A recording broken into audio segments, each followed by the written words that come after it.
ಏನು ದಿಲ್ಲಿ ಅವಾಗ ರಾಜ್ಯ ಇದ್ದಿದ್ದಿಲ್ಲ. ಅವಾಗ ದಿಲ್ಲಿ ಒಂದು ಮುನ್ಸಿಪಾಲಿಟಿ ಇತ್ತು. ಅವಾಗ ಈಗ ಬೆಂಗಳೂರು ಮಹಾನಗರ ಹೆಂಗೈತಿ ಹಂಗೆ ದಿಲ್ಲಿ ಮಹಾನಗರ ಸಭೆಗೆ ಚುನಾವಣೆ ನಡೆದ್ರೆ ಕಾಂಗ್ರೆಸ್ನ ದೊಡ್ಡ ಭರಾಟೆ ಒಳಗೆ ಕಾಂಗ್ರೆಸ್ನ ದೊಡ್ಡ ಶಕ್ತಿ ಮುಂದೆ ಭಾರತೀಯ ಜನಸಂಘದ ಅಭ್ಯರ್ಥಿಗಳು ಆರಿಸಿ ಬರ್ತಿದ್ರು. ಅಲ್ಲಿ ಬಹುಮತ ತಗೋತಿದ್ರಲ್ಲಿ.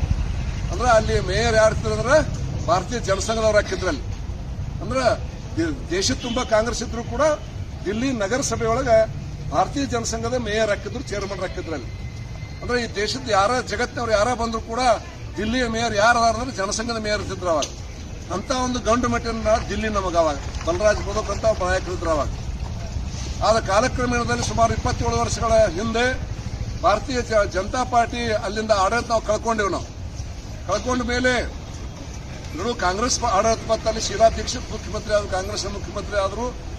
ಆಮೇಲೆ ಕಳೆದ 10 ವರ್ಷಗಳಲ್ಲಿ ಹೊಸದಾಗಿ ನಿರ್ಮಾಣ ಆಗಿರ್ತಕ್ಕಂಥ ಸ್ಥಾಪನೆ ಆಗಿರ್ತಕ್ಕಂಥ ಕಸಬರ್ಗೆ ಗುರುತಿನ